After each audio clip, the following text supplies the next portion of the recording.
We are here live, SOM Live podcast. It's coming to you weekly on the Facebook page. This isn't, like I said, we're not going to yell at you or be in any type of character, gimmick, or whatever the young kids are calling them these days. So I have no idea, man. Well, if you want to get X-rated, I could say what some people have told me a gimmick is, but we're not going to go there because it might be kids on our Facebook page. I'm sitting here right now with the voice of SOM Live, Corky McCorkle. What's going on, man? Not much. Having a great afternoon here at the SOM studio.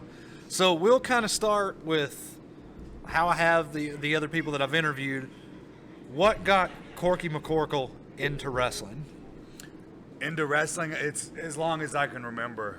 You know, my dad, my grandfather on my mother's side, big wrestling fans. One of my first memories was Christmas of probably 1984, 85, and those big rubber LJN WWF action figures. My cousin gave me all of his. It was one of my earliest Christmas memories. Was my father giving us a whole bunch of those. The first year they came out, we had Iron Sheik and Rowdy Roddy Piper, all the bad guys. Those were like the first wave of them, like Nikolai Volkov, I think, was in there. We had him too. He came with a hat. Yep. Billy Jim came with a hat. I think Hogan came with the belt. I remember those vividly, but they were a little bit before my time. We're probably going to date ourselves a lot on this fucking thing. Yeah. But. So that was earliest Christmas memory and earliest memories of something involving wrestling, you know, and then it was just always on. The first angle I really remember was when the Islanders stole Matilda, the British Bulldog's mascot, English Bulldog. I remember that angle. Was so mad at those Islanders for stealing Matilda. Those evil Islanders stealing the dog. And then didn't the dog bite Bobby Heenan? Didn't Bobby Heenan have on like a bite suit or something? Had to have. Oh, was that, yeah, where he had the... it was like this big giant suit. Where they train like police dogs and yeah. stuff. Yeah. So who, when you were growing up, was there somebody that you looked up to, idolized? Like, hey, I like this guy, I don't like this guy? The bad guys, man. Rowdy Roddy Piper, Iron Sheik, Nikolai Volkov, Macho Man Randy Savage. So you were into the character-based heels. Mr. Perfect, loved him. Mr. Perfect's probably my favorite of all. Mr. Perfect and Gino Hernandez are my two favorite wrestlers ever. But and then later, you know, Bret Hart was my hero. I always wanted him to get the belt over Hulk Hogan, and that WrestleMania. Even then? Yeah. Really? Never liked Hulk Hogan as a youngster. Well, I mean, back then, I mean, I could see where people may have got a little bit burnt out on Hulk Hogan. I was 4 or 5 during his run, so I was a giant Hulkamaniac. But I could see where kids a little bit older than me would have been like, man, this guy's kind of lame, or whatever the case may be. Yeah, I just like the bad guys. So did that change over time? Or in about 2012, I started I started cheering for John Cena and started having a much better time watching wrestling. And that's such a weird thing for somebody that says that they didn't like Hulk Hogan to like Cena in 2012 during the Super Cena run. Yeah, I don't know, something switch got flipped, and that's insane because that's around the same time I was a Punk guy. Mm-hmm. So to me, I think I was in my mid-20s at the time, like Cena was lame and Punk was my guy. Punk was everything that wrestling wasn't supposed to be, and that's what got me back into it. But it's crazy to think that John Cena was the guy that changed your opinion. Yeah, well, I did like some of the good guys growing up, like, you know, the British Bulldogs. They're a great tag team. Junkyard Dog, Coco be weird. Anybody with an animal. Jake the Snake Roberts when he was a good guy. Ricky Steamboat with the Komodo dragon. Yeah, I loved Ricky Steamboat and Hillbilly Jim. So as far as Just not Hogan. What Yeah. about Sting? Or did you even watch WCW? I didn't watch WCW until years later. Really? Yeah. Were you living around here at the time? Yes. Yeah. We would visit cousins in Georgia. Okay. And we would watch WCW. And that was your only knowledge of it, was there? That's yeah, crazy. They were WCW guys and we were WWF guys. Yeah. And that seemed to be, we're around the same age range. Like, that seemed to be the big thing. During the Monday Night Wars, you were either one or the other. Like, Yeah. I was a channel flipper person. Well, by that time, yeah. I would flip between the shows. Okay, I could definitely see that then, because the WCW product before that was Yeah. lame, to say the least. Well, but now I go back and I watch that the early 90s WCW was great. The matches were great. It's just the presentation of it was Until Hogan came along. So you got heat with Hulk Hogan for whatever reason. Not now. Just growing up. And I get it, like you said, the thing about Cena, but the guy that just, you got burned out on the guy that just, you knew he was never going to lose. I guess looking back on it now, if I were older, I would have probably hated him. But to me, Hogan was my superhero when I was like 5. So Yeah. it's like, I guess that's my connection with Hogan. I don't have heat with Hogan. You hear that, Terry? I don't have heat with you if you're watching this. So what got Corky McCorkle to want to train, to get into the wrestling business? Like, what started that? Like, where did you start? And what made you want to start, I guess, is the... I wish I could have gotten here when I was 17, 18 years old. And maybe I dreamed about being a wrestler, and it's a little too late now. But I had a friend... You never know. Well... You never know. Yeah, I might wind up in the Paul Morton Cup again this year if you have anything to do with it. I never knew how to get into it, so and by the time I was 18, 19, I was playing in rock bands and touring around the country and having a good time doing that. So, wrestling was always something I was a fan of, but, by that time I didn't think I would be involved until a friend of mine, Tim, we had watched a WrestleMania pay-per-view. And he thought just from my comments on some of the matches that I would make a good wrestling commentator. And then he had the opportunity to put on a show and brought me in as his commentator. And was that the Rock and Wrestling? Because I think that's where we first met. Rock and Wrestling, where we first met, and he used some of the SOM guys. And so from there, I met some of the SOM roster. They needed a commentator here, and I came and tried out. It was just a natural progression at that point. Yeah, and the first day I came here, it was like, wow, it was like this special place, like going to church and seeing these young guys, Jungle Boy and Hound Dog, in there wrestling and thinking, man, they just don't know how lucky they are. If I could have been here when I was 11, 12 years old, man. And it's crazy because I talked to the O'Conley kids earlier, and I mean, Crash is 16. Jungle Boy's, I mean, he's a young Kid Vicious. It's crazy to think because, like you said, you wish you would have had this when you were younger. Well, so do I. And now we have this place that people can come train, people can come and get better. And even you as the commentator, you still get in there and you take the bumps and you run the ropes and you go through the motions with us so you can, be accustomed to what you're calling, if that makes sense. I'm sure Al Michaels can't suit up and go play for the Oakland Raiders, but you get to come here and actually go through the progressions, which is really cool. Yeah, I want to know what it's like, what it takes, and it's you got to be tough, man.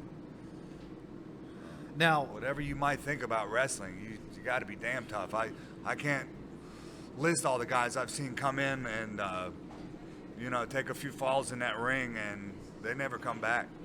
Were you an athlete growing up? Like, did you play sports in school, or was it just I was a climber. I always climbed trees.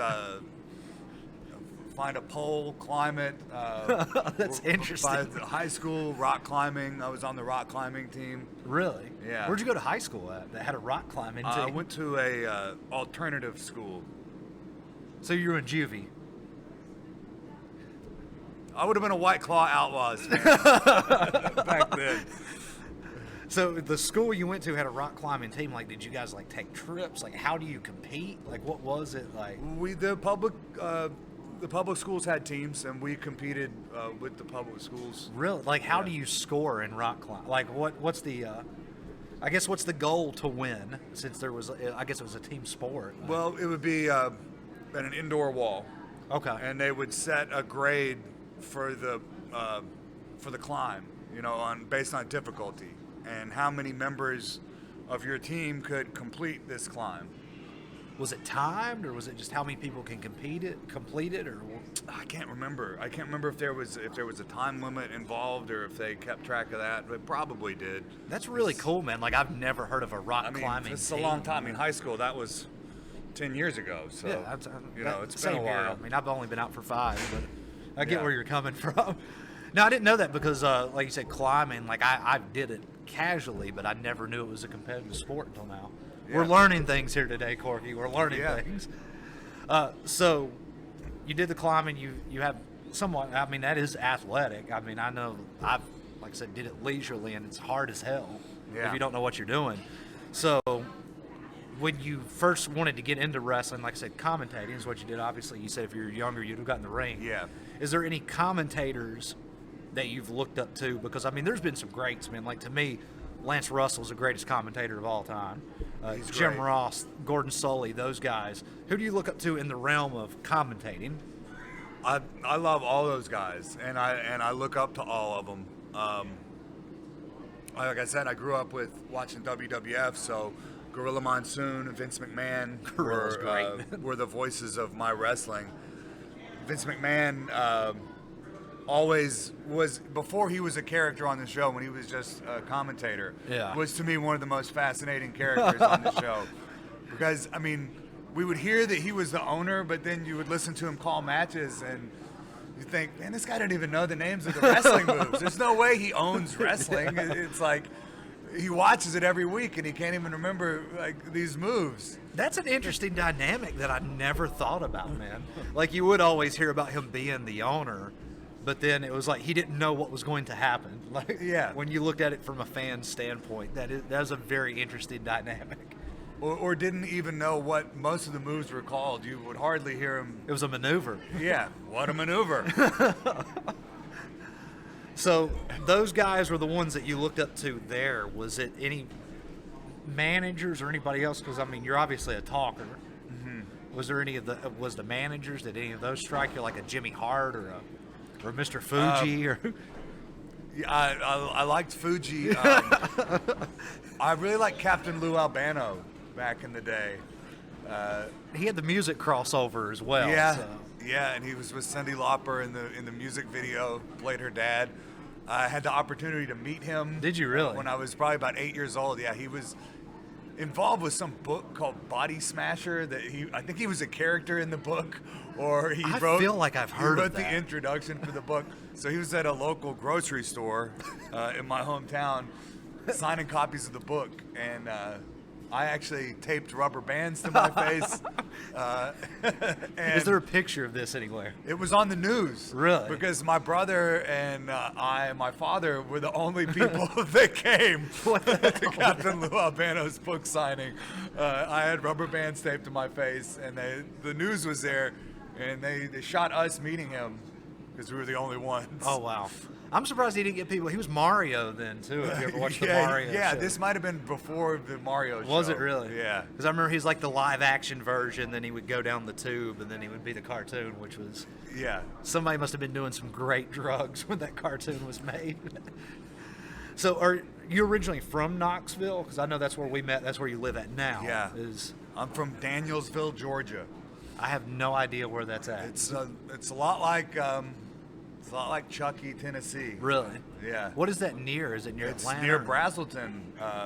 Okay. Where we have shows, Brazelton, Georgia, and there's if you ask what's there, Zap's Barbecue. I mean, Zeb Dean's Barbecue. I know. Is it Zeb Coulter? Is that It's any Zeb relation? Dean's Barbecue. They got Brunswick stew, and That sounds like that might be good. it's delicious. It's delicious. I hope they're still there. So you said before you got into the wrestling business, you were touring around as a musician. What's your musical background? Were you a metalhead? Were you a punker? Were you country? Were you in a boy band? I played drums in punk rock bands from 15 till I was probably about 19. Oh wow! Then took a little break and played in a band that was sort of a garage rock 60s kind of sound. Is that where the look derives We from? were Because mod, yeah. You had We the were throwback mod, look. The skinny tie, yeah. Corky is trapped in the 50s. You definitely have the throwback look, kind of like, who was it? The Boss Tones did the, well, they were ska, but they kind of had the throwback look to Yeah. them. Was that? Who were some bands that you were into? Because I know we had talked, me and some of the other guys have talked about music, and I probably sound like a complete sellout because I can reference about anything in any genre. Yeah. But who was somebody that you guys looked up to, or somebody that you look up to personally as a musician? Like, what is Corky into musically? Yeah, as a drummer, Keith Moon was the man from The Who. That's an interesting choice. Who was for him. technically probably not the greatest drummer, but he was sloppy, but everything still, he still filled the space like it needed to, and was a showman, throwing his drumsticks up in the air, twirling them around, and making faces and going crazy as an entertainer behind the drums. So The Who as a band, I don't know if you're a big fan of The Who, love them. but I mean, as a band, they were way ahead of their time. But just Yeah. off of showmanship, off of the style of music, everything. Because me, like, I always loved drummers as a kid. One of my best friends in high school was in a local band, Gypsum. Justin, if you're watching this, wish you still drum, dude. But I always, I kind of idolized drummers. I love Joey Jordison and Slipknot. Travis Barker. Everybody loves Travis Barker. I was a Tommy Lee guy. Yeah. Any of those guys that you're kind of Neil Peart, I'm sure. Yeah, who just passed away. Yeah, unfortunately, Neil was great, man. Yeah. Who's some other drummers besides ones that we referenced that you're into? Clem Burke from the band Blondie, a solid drummer. That's an interesting choice. He's too. great. Chuck Biscuits played drums for Danzig. Yeah, I love was Danzig. a big fan of Danzig growing up, and his drumming on those Danzig albums. But my biggest influence on drums is Keith Moon and his sloppy showmanship. But it was great. Like I said, way ahead of its time. And Yeah. the whole Who was way ahead of their time. Did you grow up playing any other instruments besides drums? You got guitar? No, I never did. Was just a drummer. So you were just always kind of drawn to, Yeah. to the drums. Yeah. Where all you said you were in a number of bands. Like where all did you end up touring at? You said you toured across the country. Was it? Oh man, yeah. I mean, from Knoxville to out west to Austin, Texas. Keep going to San Francisco and up to Portland and Seattle and Holy shit! So you've back been through, everywhere. Yeah, playing. back through the Montana and Good lord! on to Chicago and Did you actually played a show in all Montana? over. Yeah. What was that crowd like? I don't remember that there was much of one. I can't imagine the mod scene or the punk scene being Yeah. very big in Montana. I think we were in Missoula. I've heard of it. I was in North Dakota, but I never made it to Montana, unfortunately. Yeah. And I never want to go. But Yeah, the only places I never played were probably New England, up anything, north of New York and New Jersey.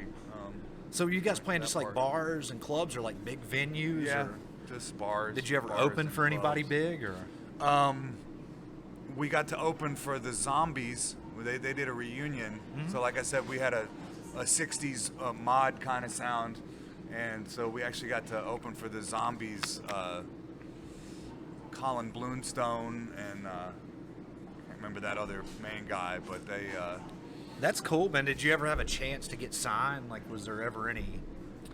Can You we know- find any of Corky's music anywhere? You know, it looked like we were getting close, and then a guy gets married and disappears, and That's what I hear bands typically break happens. up. Yeah.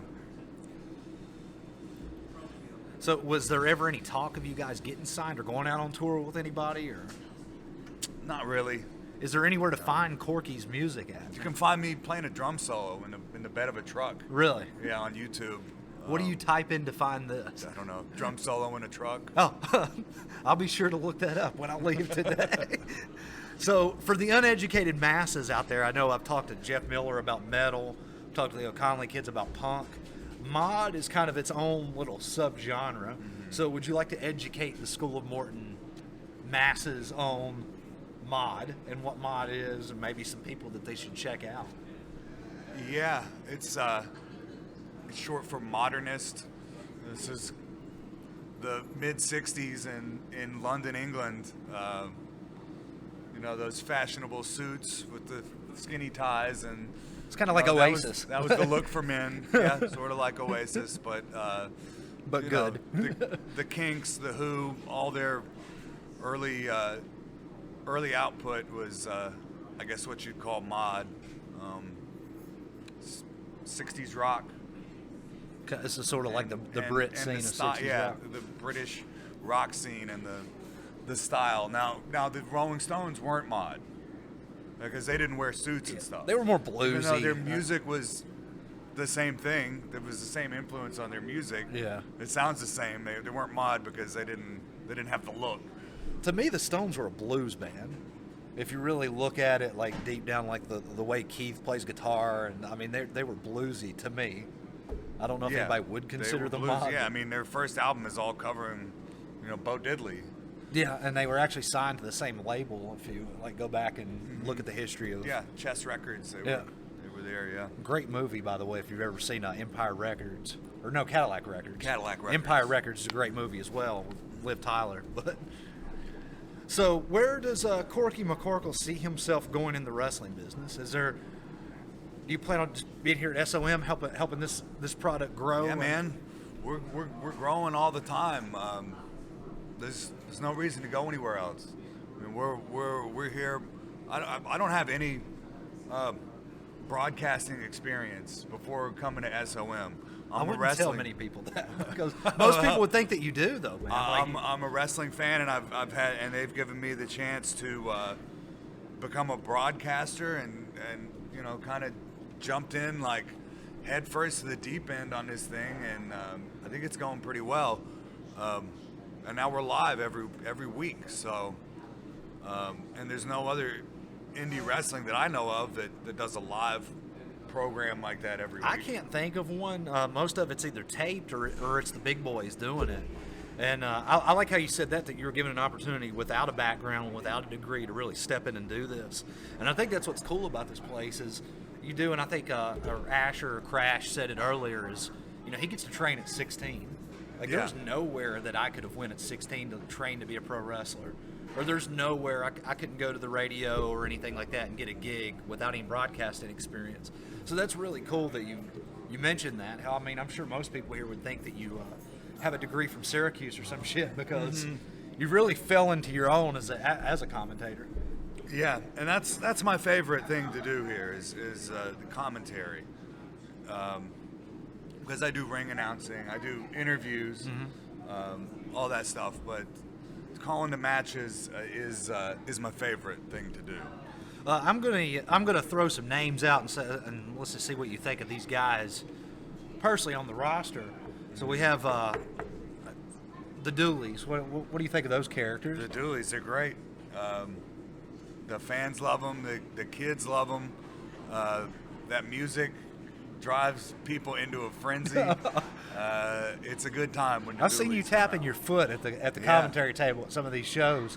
Hey man, I've left here after some of those shows and looked up that Dooley song on my phone, and I've played it in my car on the way back. I remember hearing that song on, I think it was an episode of the Andy Griffith Show. Yeah. This is the first time I ever heard that. I don't know, is that a real band? Was that a real band? Darlings? Yeah, was that a real band on like the Andy Griffith Yeah. Show? Was that them? Yeah, I think so. Yeah. Really? That's some crazy shit. But looks the Dooleys are hanging out with a Rebar Rooster. What do you think of that guy? Yeah, he's great too. Same vibe as those Dooleys, where these fans just jump up when he comes out. That music hits, and He's an interesting character. yeah. Very interesting character. So, anybody you want to shout out? Any plugs? Social media handles? Anything? Where can we find Corky McCorkle? I'm not that active on social media. Maybe Like you I should. said, I'm the guy that's trapped in the 50s. So I'm on Facebook, but that's about it. I'm not on Twitter or So there's not a Instagram, Corky any of McCorkle those. Instagram page where we No. can find Instagram pictures of Corky McCorkle on the beach or anything like that? No, none of those. We haven't really. If you want to find me on Facebook, it's C Graham McCorkle. That's actually a wrestling related thing, because Corky's a nickname. Mm-hmm. My name's Graham. My father was a big wrestling fan, so he named me after the Graham wrestling family. Really? Jerry Graham, Eddie Graham, superstar Billy Graham. These are guys that he was a big fan of, and that's where I got my name. So On my birthday, which I share with Hulk Hogan. that's an interesting fact. So does your family still follow wrestling at all? Well, my dad and my grandfather were the ones I watched wrestling with a lot growing up. They both passed away. But my father used to tell me about these guys, that he grew up watching.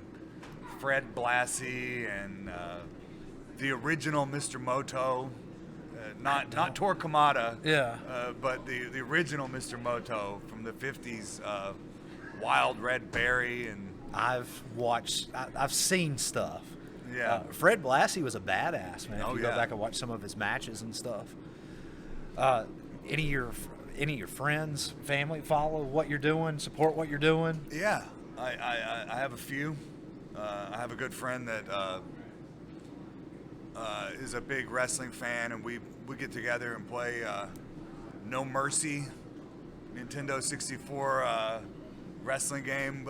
My buddy Mike and I get together and play that at least once a month. Which you schooled some people here on when they Yeah, had I the did. tournament. Who'd you beat Maverick in the finals? Yeah. So I know Maverick used to have that thing fired up in the back all Yeah. the time when I'm we were here undefeated training. against Maverick. You hear that, Maverick?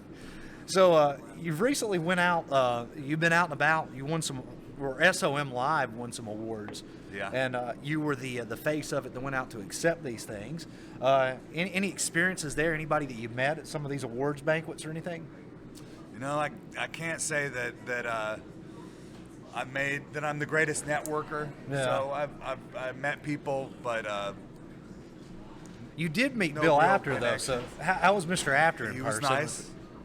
He was nice. I spent a little time in the slots in Las Vegas. I didn't get up. So you real really big, didn't but rub many elbows while you're out there in I- Vegas? I made about $17. Was old Bill playing the slots while he was out there? I didn't see him. What about Dave Meltzer? Was he at that awards banquet? Was not. So you didn't get to meet Dave Meltzer? No. Nobody else from like PW Torch or anything like that? The names that you probably wouldn't. Yeah, I really bring don't. up I really these don't. guys. I don't read a lot of magazines these days. I used to read them periodically back in the day. If you like where I went there. Periodically, yeah. So we haven't really dove too deep into the new stuff. Do you still watch wrestling? Do you watch any current products or anything like that? I watched the NWA show, the NWA Power. Which you recently went to, didn't you? Weren't you Ricky Morton's guest? I at did, one of yeah. those? Ricky had myself and another one of our athletes as a guest there backstage, and that was a pretty cool experience to see how they do things. Very similar to what we do here on a larger scale. Did you get to meet any of the stars, or did you get to meet Billy Corgan or anybody while you were there? Billy Corgan, I didn't want to bug him. He was the first person we saw when we came back. But Really? He was at the gorilla position in front of a monitor, and he was taking care of business. So he's really hands-on back there. That's cool to hear for But, somebody that and like I said, we talked music and wrestling on all these things at this point. somebody that came from the music industry that was a huge fan. That, I mean, look what the hell he's doing now. I mean, that's pretty significant. Did you meet any of the stars while you were there? Yeah.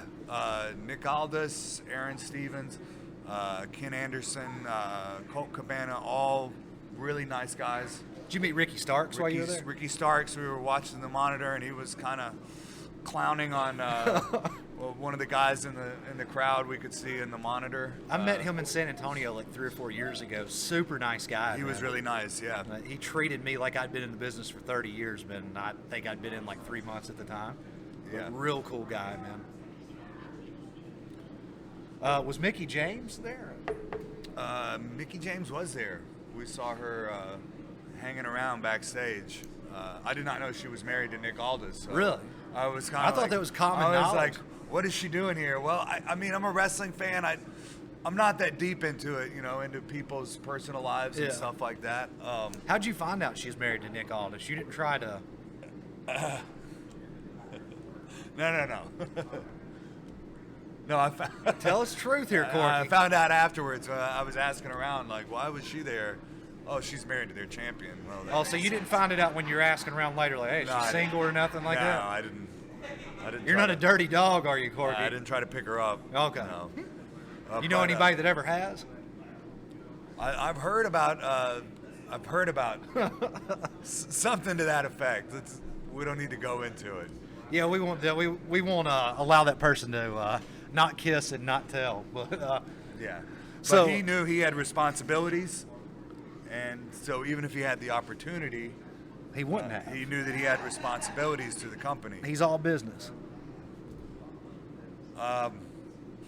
So I watch. I don't have cable television, so like I said, I watch the NWA. I don't Power either, on actually. YouTube. I try to catch up on the AEW Dark, and I watch WWE pay-per-views, but not the weekly television. You follow NXT or AEW Dynamite or anything like that? Again, I'll watch Dynamite. I haven't seen an episode. So you get all of it on Dark? I watch Dark, yeah, and it'll have some highlights. And I've been watching the AEW pay-per-views, but weekly television, didn't get a chance to watch it. Anybody on there you're a big fan of? I know we talked about commentators. You said you didn't grow up with WCW, but Tony Schiavone's one of their. I think Tony Schiavone's great, but yeah.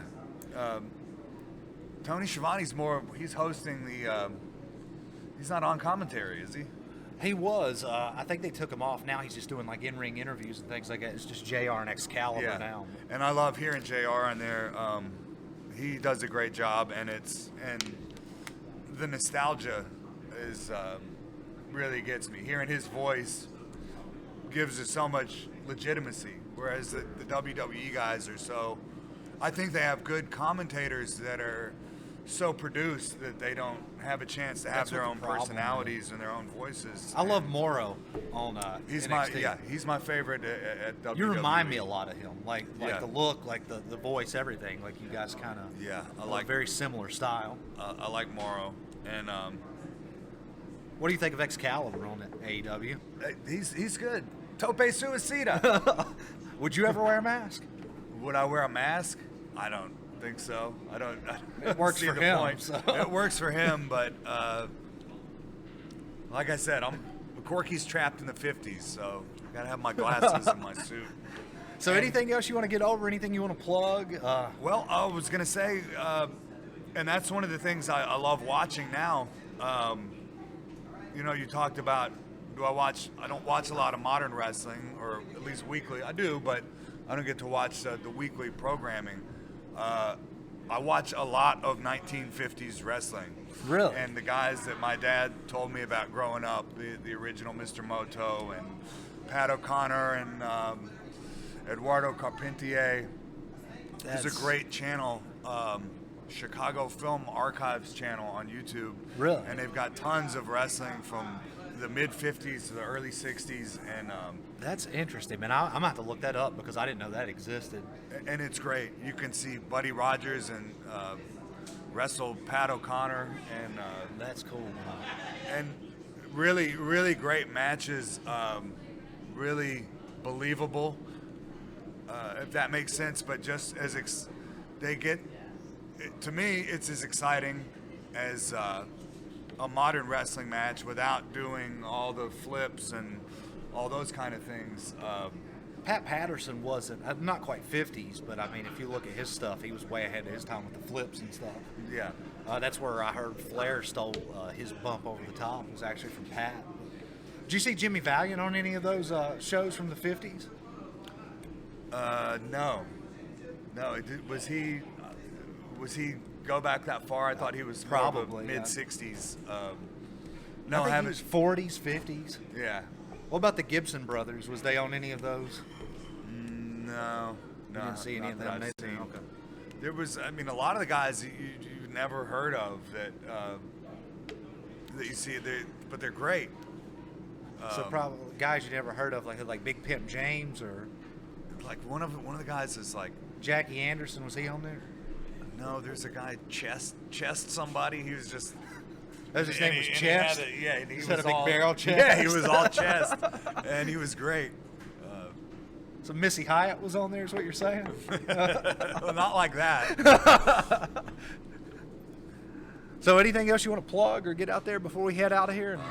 No, just SOM. Keep watching SOM.